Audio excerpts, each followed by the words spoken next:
So my name is Marc Albinet and I'm the game director of the project. Dying Light 2 is a big open world about parkour, combat, making decisions, zombies, night and day cycles. I guess it summarizes pretty well what the game is. We really wanted to keep this recipe of having a strong parkour, first-person parkour, which is really key on the experience. We wanted to improve the combat. So we have improved both of them. Parkour is really like more possibilities in terms of parkour, in terms of movements that you can perform in the world. So you can go everywhere in the world, and this time we are much more vertical than we were in the first one. So it's not only horizontal, it's really vertical, and we have, like you've seen on the demo, a very downtown type of district, which means skyscrapers. So it's really vertical.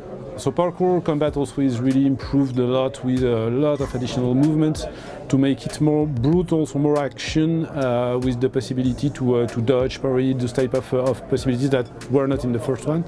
But also very tactical aspect. So you can really figure out how to use the set, different elements that are in the sets or in the NPC themselves, and use them cleverly.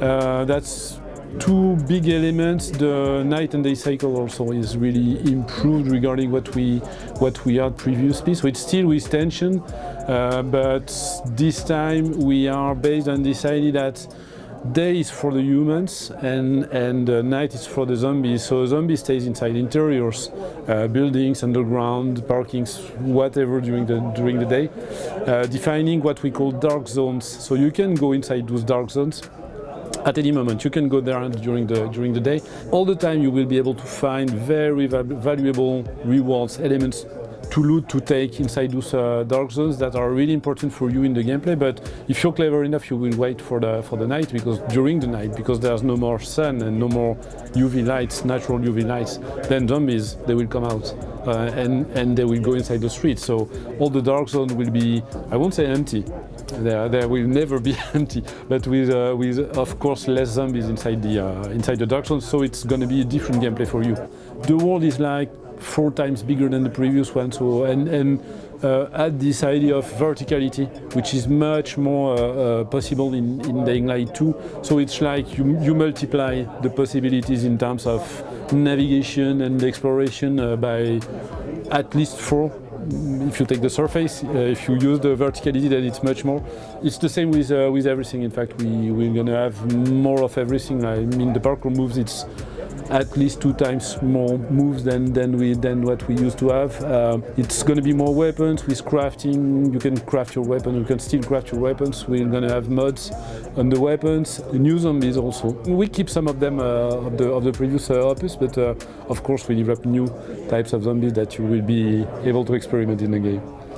It depends the way you're gonna take. If you prefer to go on the top of the building and use the paraglider to reach the point, or if you prefer to stay on the street, it's up to you. You can do both, in fact. So it's really not scripting the experience. It's really based on agency. We want to provide the maximum agency to the player. So we provide tools. After that, we ask for a specific challenge, up to the player to find his way. A narrative, we really, it's another point that we have improved a lot with a bigger team of writers. And yes, it's the narration is really deeper and much more interesting than it used to be on the first one. So really deep story with a lot of branches and a lot of choices, which is our unique selling point, which is really this ability to shape the world.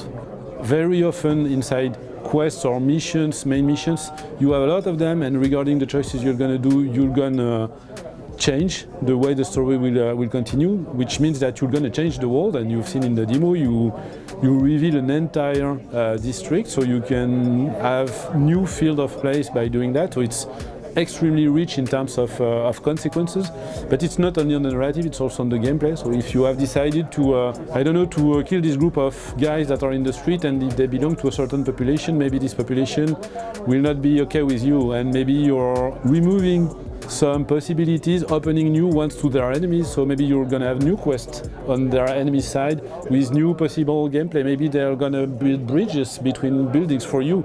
So the game is really, and the world is going to be different regarding what you do at any moment. If we really look at the choice and consequence based on the gameplay and the systems. And it's connected to the value in multiplayer, because we can play together. You can come in my world, play in my world, and my world will be obviously different than your world, so you can experience what it can be. Still keeping your empowerment, what you've won inside your game. Come in my world and you will see new things.